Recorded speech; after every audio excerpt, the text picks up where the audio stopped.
Hello and welcome to the CIH podcast. I'm Tom Arnold, a policy manager at CIH, looking after our work on regional engagement and devolution.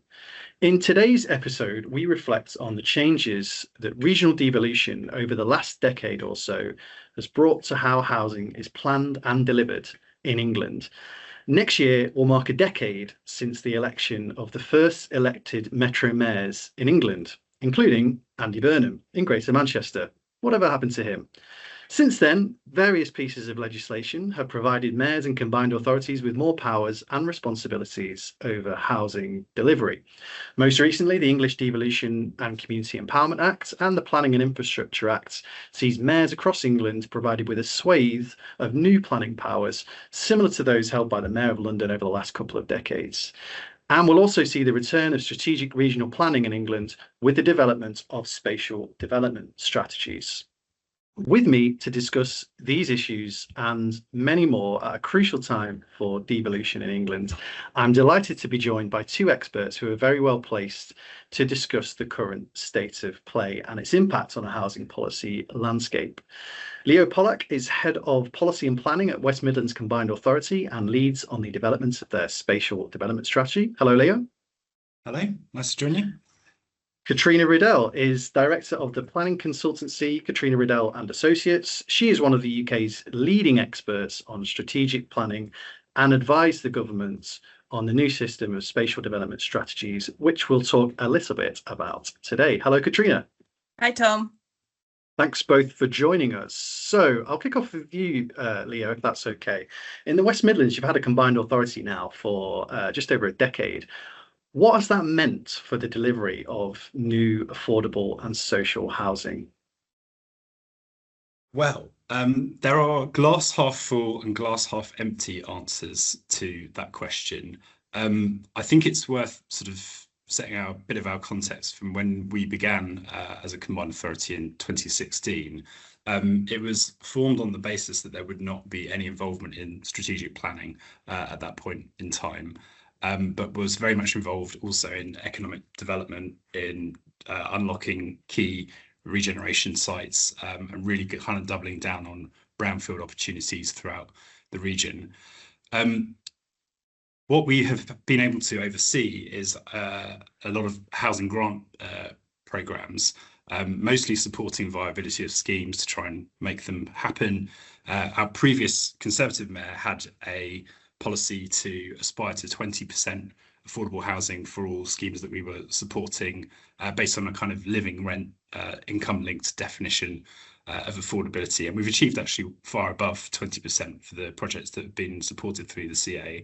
And now our Mayor Richard Parker, who came in a couple of years ago, is looking to really double down on social house building, and looking to scale up to at least 2,000 social homes coming online from 2028 onwards.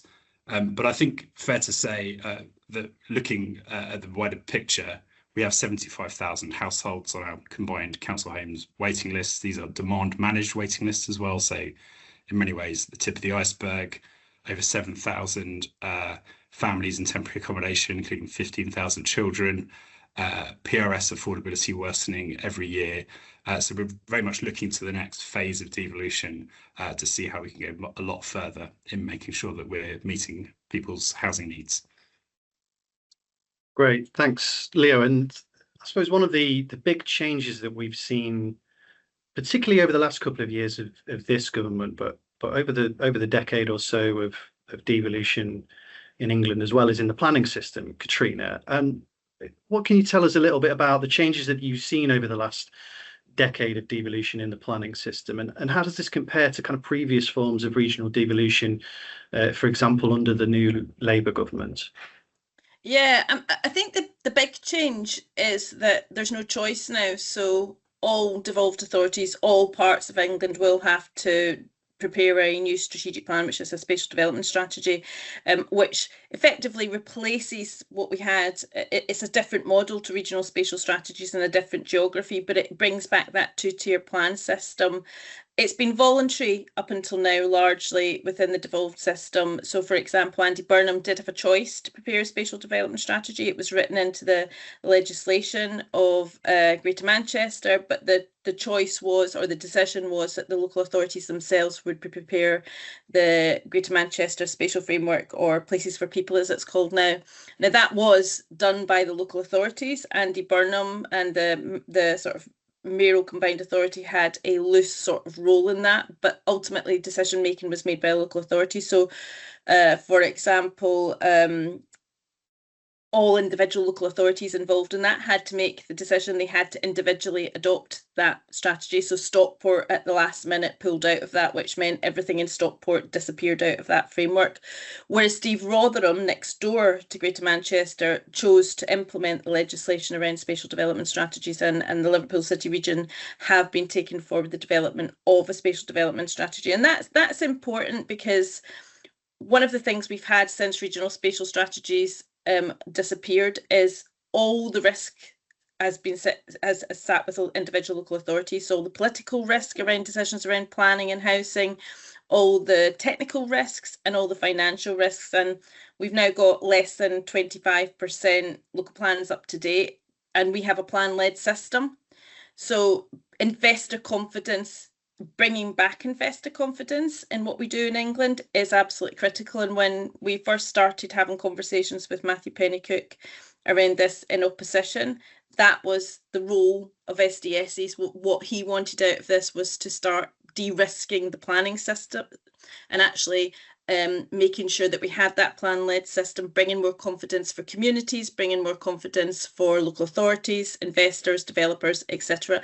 And then actually start building some investor confidence so we could bring new investors into the market, more of the institutional investors, to start providing more of the affordable housing we need.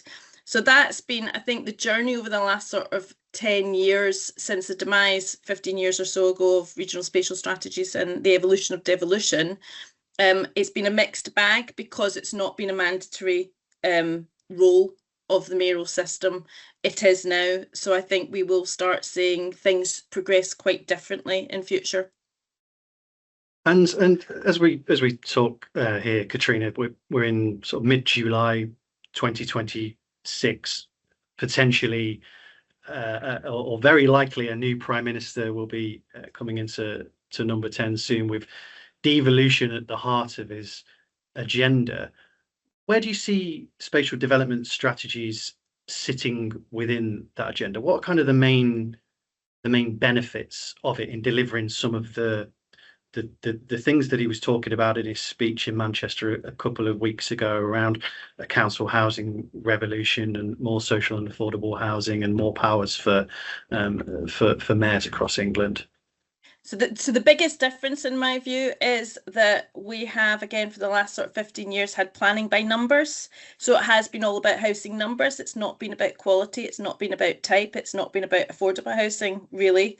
What we've got now is an opportunity to have a genuine place-based approach to growth, an integrated approach where we're looking at where we put the new housing, what type of new housing is delivered. But that is also set in the context of where the infrastructure investment's going, where the growth needs to go for jobs, etc., health, climate, all these different things that impact on good planning in good places. So I think we've got this new system that is about integrating on a place basis, and that is the role that the mayors have got to do. And it's fantastic that they've got a lot of other new powers coming through the Devolution Act. You know, they've got health and all policies, for example. They've got various different roles under the Devolution Act that actually mean they can do that job much more effectively. This is, interestingly, this is the first time, I mean, strategic planning, that sort of two-tier system, has been around for sort of since the late 60s, but this is actually the first time we have decision makers on strategic planning who will also have extensive delivery tools to directly impact on what happens on the ground. So it's not just a strategy that sits on a shelf. Mayors will have a direct role in actually making that happen and actually delivering it, in terms of bringing in the funding and actually choosing the areas. Strategic infrastructure tariff, for example, mayoral development corporation, all the different tools in the box to actually make this be, you know, make these strategies be delivered over time on the ground. So it's a new era, and it's a really exciting era actually for strategic planning. And Leo, you're leading the developments of the West Midlands spatial development strategy. What do you see as the main benefits of the SDS, particularly in coordinating the delivery of social and affordable housing, and also what are some of the challenges that you've come across during this process?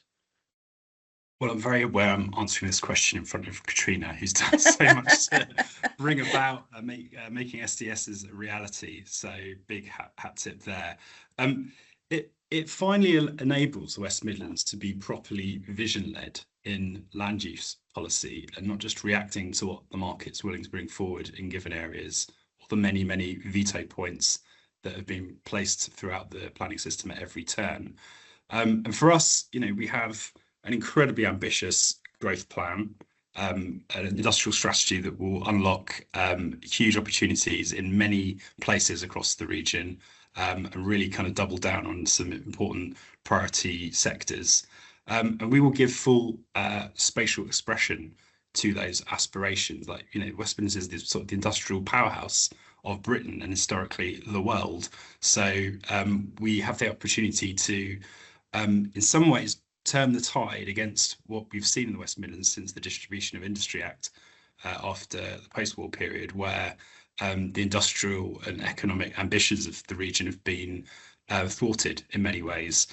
I'd say also we have huge ambitions on nature recovery. We've got one of the most nature depleted regions in Europe, and there are massive opportunities to knit different kinds of habitats back together again all over the region that the SDS is going to be integral to. And of course, we want to do this all within the context of an integrated multimodal transport network. And we're doing this off the back of extensions to our metro tram network, Midlands Rail Hub, which will transform links to different parts of the country, and of course the high speed to rail station that's going to come our way in Curzon Street and Birmingham International. So not to mention the opportunities with bus franchising and all else. So it's really important for us, and it comes alongside the ability to set infrastructure levies, create new mayoral development corporations, mayoral development zones, and we can really kind of set out the opportunity that we've got in different parts of the region, and overcome what have been kind of quite knotty collective action problems historically in terms of how we grow the footprint of housing and employment land in the region. And Leo, what are the main challenges associated with developing spatial development strategies in your view? There are several. I'll go through them one by one. Affordable housing, moving the dial. We can't do it if the SDS is not working in full tandem with the social and affordable homes programme and has the discretion to flexibility to move grant towards schemes to deliver more affordable housing. This isn't the case for all SDSs, but where you are dealing with a very tight geography, 70% of our land is already built up. We have the lowest amount of unconstrained greenbelt land as well. We will, of course, be looking to max out housing capacities, but we do need much stronger mechanisms for working with neighbouring SDSs to ensure that they are pulling their weight when it comes to delivering housing and employment land across a common housing and economic market. So we've been advocating for referral powers, where if we think our neighbours aren't pulling their weight, and they can do the same to us as well, that we can refer that as a quick review to the planning inspectorate to see if we can better deliver what's needed across both sides of the border. We also just need the examination process to be radically simplified and focused on technical modelling, bringing infrastructure providers deep into the process so that their investment plans are subject to the same kind of scrutiny as ours. And maybe it's just because I find it daunting, but the thousands of hours, the legal raking over every nook and cranny of your evidence base, if the evidence can be kind of set down what is required for the examination, that would be hugely beneficial. And then the other little challenge is, and this is no reflection on the people working on it at MHCLG, it's just the capacity and resource they've been given, but the delays with the MPPF, with the SDS regs, the geographies, the guidance, it's not because we absolutely need all of it to move forward with our SDS, but there are certain decisions that we have to put off because we are anticipating that there'll be something quite prescriptive in the regs or the guidance. So plus I'm not sure it's great modelling to the rest of the plan making community, particularly at local plan level, when we're trying to encourage everyone to get to adoption as quickly as possible, seeing all of these delays. So those are a few of our challenges, but more on the plus side, there's massive opportunities and we're excited about bringing it forward. And you mentioned there, Leo, that the mayoral development corporations and the mayoral development zone, and I know that you've established one in East Birmingham, focused on the new Birmingham City Stadium, isn't it? And I wonder what you think about the kind of benefits that the MDC model brings in terms of the powers that you have over development, the bringing together of the transport, the economic strategy that you talk about there, and how will that MDC and others potentially across West Midlands help deliver new homes? Well, I'm sat right in the middle of the Birmingham East MDC as I speak. It's a huge opportunity. We're working through the details with Birmingham Council at the minute, but it's a big opportunity to streamline planning powers, land acquisition, business rate retention, the other business tax incentives that come with setting up an MDC, and obviously coordinate all of the infrastructure funding and support that's required to make it a reality. And the sum of it is that it builds huge investor confidence for both private sector and public sector to invest in the region. Just to give listeners a bit of context for our MC, this is the largest by some distance in the country, and that we've seen since the London Legacy MDC in East London. But this is a plan to bring forward 50,000 jobs, 20,000 new homes, to make this a properly inclusive growth model for the region in a patch that has significant challenges with child poverty and youth unemployment. And it's not just the 60,000 seat stadium for Birmingham City. We've got the other features of the sports quarter, the Birmingham Knowledge Quarter, the Smithfield development next to the Bullring, and right at the heart of it, this cultural powerhouse in Digbeth, with the BBC and numerous other media companies pouring into the area. One of the most exciting neighbourhoods in Europe. So it gives a real focal point to that area and sets the bar for how we can do it in other parts of the region as well. And Catriona, many of the powers that we've talked about just now, spatial development strategies, mayoral development corporations, mayoral development zones, these are new for many parts of England, but not new in London. And what do you think are the key lessons that we can learn from the London experience of planning over the last couple of decades or so? Yeah, I guess it goes back to the sort of the mantra that Andy Burnham's been talking about, place over politics, partnerships, all the P's. And I think, from the London experience, they've had the development corporations, they've had the mayoral system for a very long time. And, it has only been delivered because of that partnership approach. You've got to work closely with your local authority partners and the private sector and everyone else to make a difference.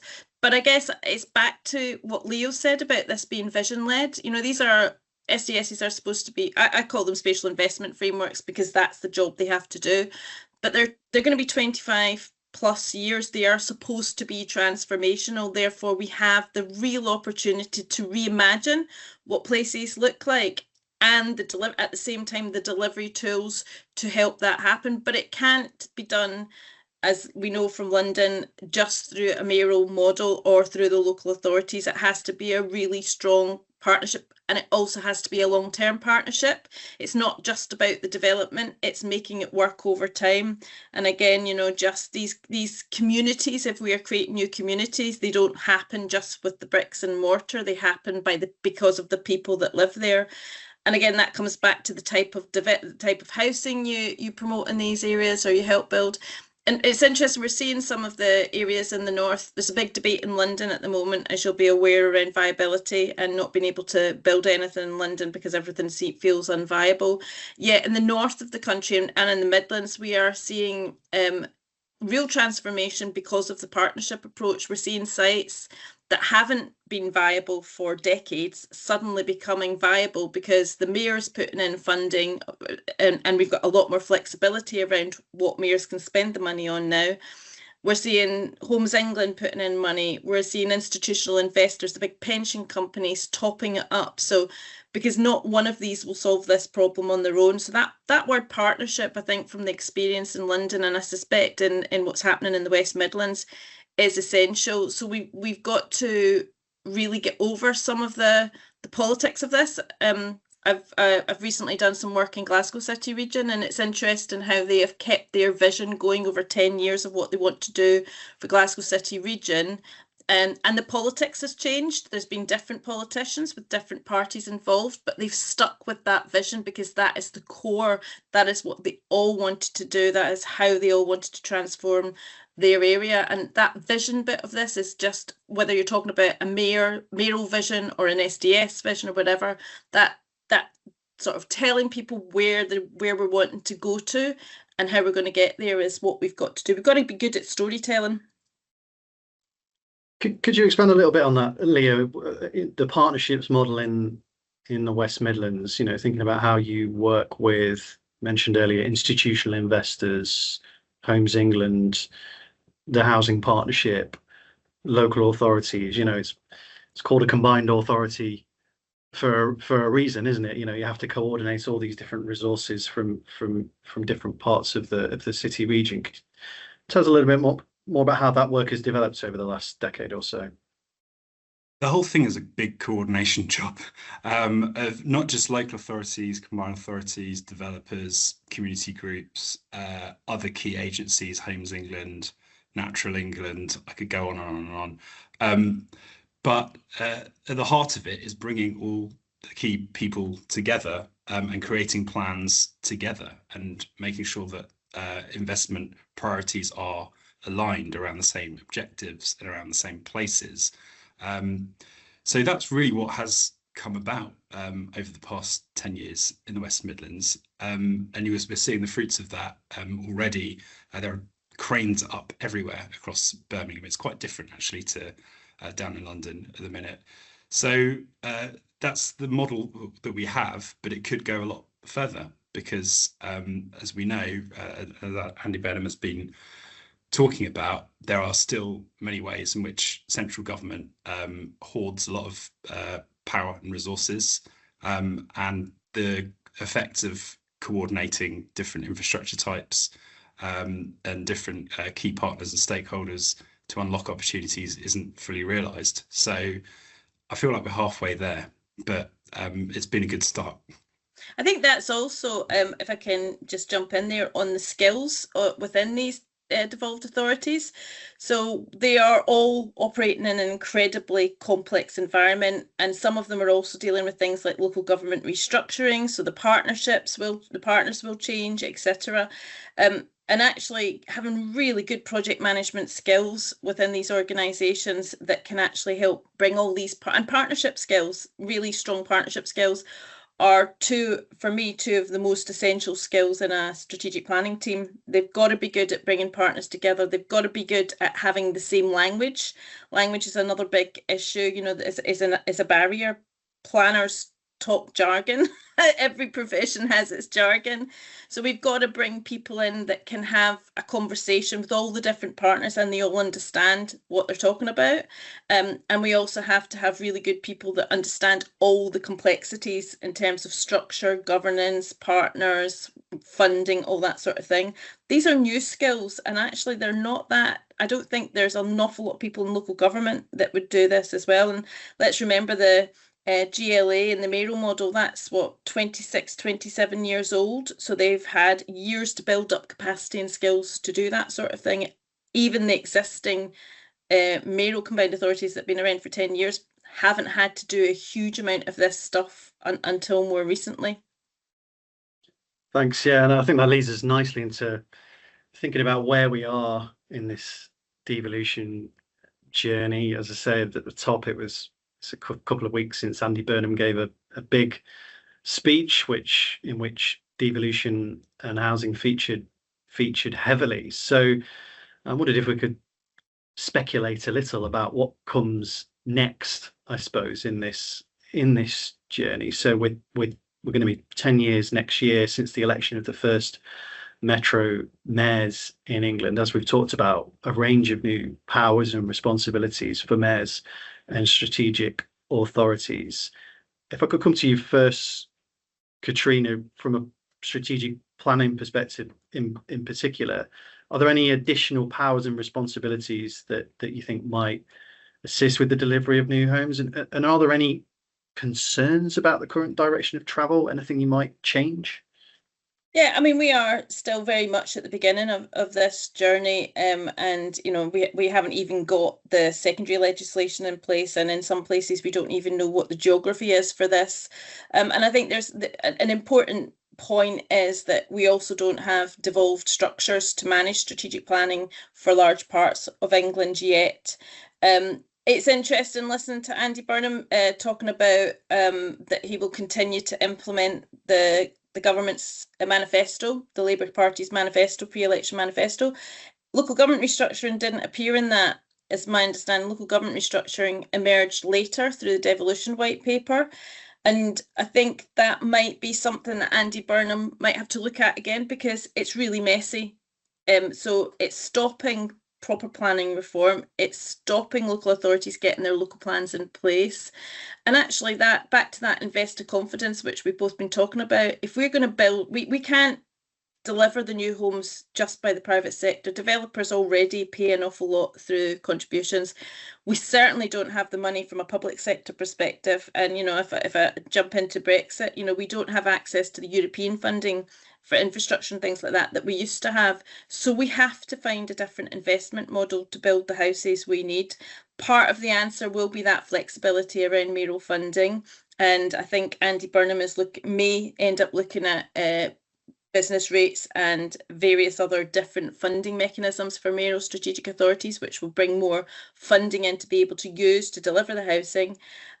But we also, I think, need to recognise that the politics will play a part of this. So that whole mantra, that culture around keeping the vision going, every time there's a mayoral election and you have a new mayor or a local authority election, you don't change course, because we haven't got hope of getting the investors in, the pension companies and everything else to pay for the housing that we need, unless we provide some more stable conditions for growth, whether we're talking about housing or the sort of industrial development that we need, or just the infrastructure that we need, the new reservoirs and everything else.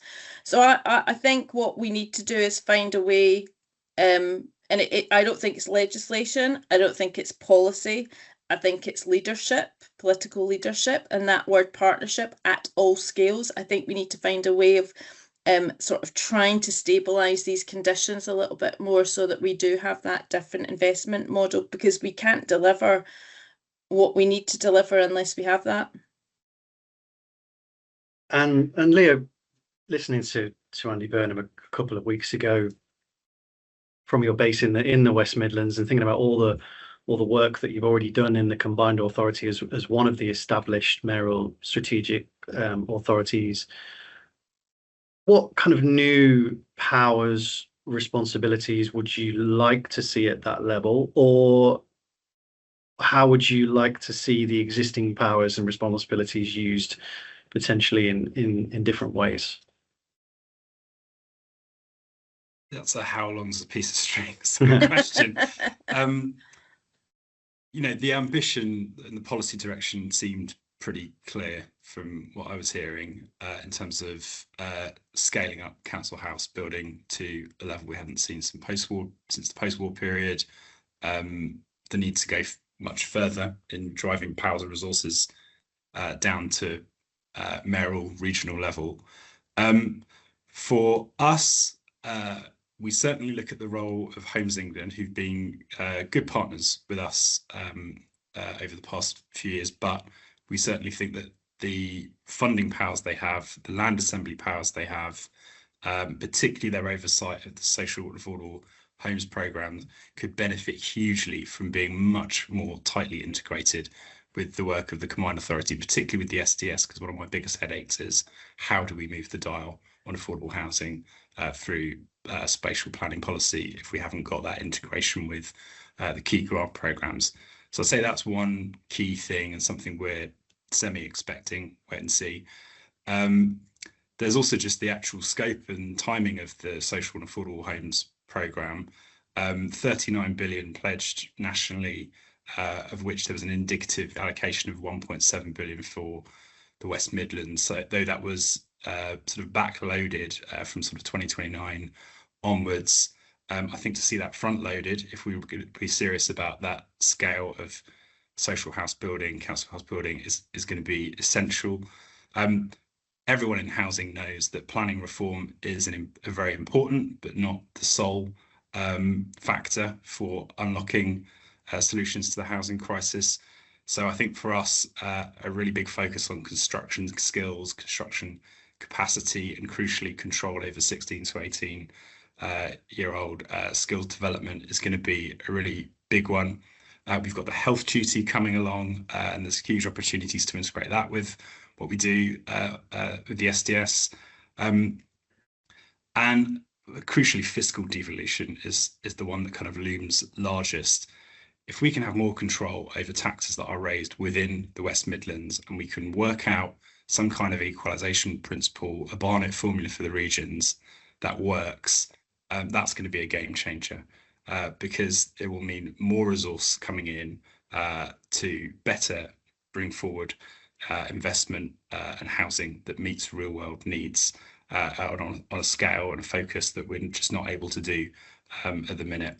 And I would say, that some of the language around rewiring the state and thinking about it in the context of fiscal devolution, I really would like us to be looking genuinely at systems level reform of tax and spend flows around the economy, and not sort of crowding out that space for thinking about these things from first principles. Because I still think, even after Rachel Reeves's May's lecture a few months ago, where she opened the door to fiscal devolution, a lot of the solutions coming forward are still a bit on the ultra incremental end of the scale, and always have this sort of principle of fiscal neutrality kind of holding it back, which is understandable from a Treasury point of view.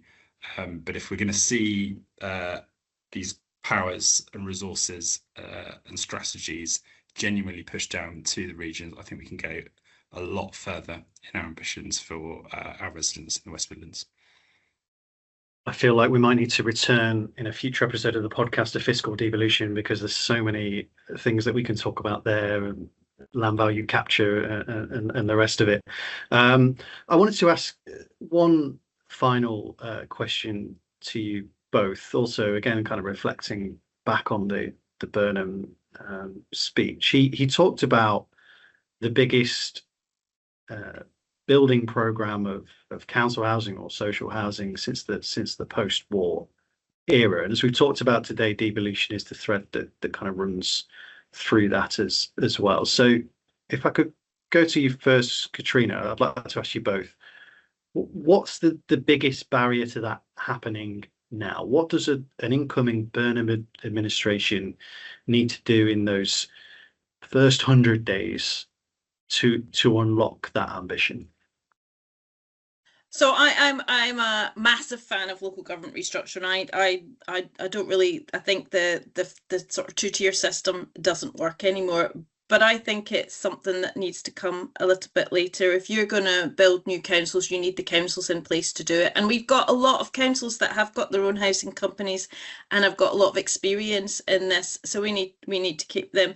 So if I was Andy Burnham, I would be, well, the other point is obviously not everywhere's got a mayoral strategic authority. Not everywhere's got a strategic authority, let alone the mayor. So the goodies that come with this, the sort of devolved structure and all the funding that Leo was talking about comes with rewiring at that sub-regional level as opposed to the local level. So I think if I was Andy Burnham, I would be putting a hold on local government restructuring for now, not scrapping it, but I would be putting a hold on for the next 3 years, and I would be saying to all local authorities, look, this is what the offer is. We really need to get our act together in terms of council housing, so we don't want to destabilise the local authorities, but the quid pro quo for that is we need to move double speed in terms of the devolution agenda and actually making sure everybody gets access to the flexibility around funding and powers and everything else that comes with that. So yeah, so I would be saying don't scrap LGR, but postpone it for now. Focus on the devolution and focus on all parts being able to benefit from this. And everybody needs affordable housing, you know, whether you're sitting in Holmes County and you've got the high cost of housing, whether you're sitting in Cornwall or Devon and, you know, you're limited because everybody's got second homes. You know, everybody needs affordable housing, and actually council housing, we know, is part of the solution. But going through a process where over 50% of the country is going through massive change, and I've done a lot of work around local government restructuring, and it doesn't bed down for 5-10 years. So we would be in this period of massive disruption for the next decade. So yeah, that would be my advice to Mr. Burnham. So hit the pause button on LGR for now and focus on devolution. Leo? On the council house building question, there are so many components to this. Construction is key because viability is pressured, build costs have shot up, and if we don't have the scale, capacity, the skills required to actually deliver on those ambitions, then we're not going to get very far. So this is a really important part of the jigsaw. On land assembly, we've got compulsory purchase reform on the statute book, but I don't see it being used very much. CPOs at existing use value plus a little profit for the landowner. And there's something about the technical surveyor expertise and capacity still being stuck in the private sector for the most part. But there's also something about the actual focus of land assembly as a kind of key part of how you make this happen. I've been reading a lot about how this was done in the post-war years. There was a pot of around 300 million in the Attlee government, equivalent of about 11 billion today's money, just for land assembly, albeit in a context where land was seized quite commonly as part of the war effort. This needs to be a big part of what we do going forward if those ambitions are to be met. And I'd also say there are a whole series of accounting constructs on a project basis, on a program basis, fiscal rules around how you invest in long-term projects, how council housing is treated in accounting terms in terms of being on balance sheet, what the role of housing revenue accounts are, how Green Book case making is done in terms of the wider social, health and economic benefits of council house building, and also understanding the cost of not doing it. Because at the minute, we spend more on housing benefit just in the past year than we've pledged to build on social and affordable homes for the next 10 years. So that classic benefits to brick problem needs to be cracked once and for all, and that is going to require a real shift in how Treasury look at these questions. So that's a little bit of what we may have ahead of us. I'd also just mention as well, having worked on 3 big council house building programs and knowing how bloody difficult it is to unlock programs at scale and the buy-in from communities to make projects really happen. Capacity building within councils, it has got to be a top priority, and giving them the confidence that it's not going to be something that drags down their housing revenue accounts when they've got big issues with existing social housing stock. So, and of course, the housing associations as well are absolutely a massive part of this agenda. So, yeah, capacity building, construction, land assembly, accountancy, surveying, and that's before you're talking about money. Plenty to think about then. So I think that's a good place to leave it. Plenty more to talk about, but unfortunately we've run out of time on this episode. Thank you very much to Catriona and Leo for joining me today at such a timely podcast on this devolution journey. It'd be really interesting to see how things develop over the coming months. Thanks to all of you for listening, and please do tune in to our future podcasts on our website and YouTube channel. Goodbye.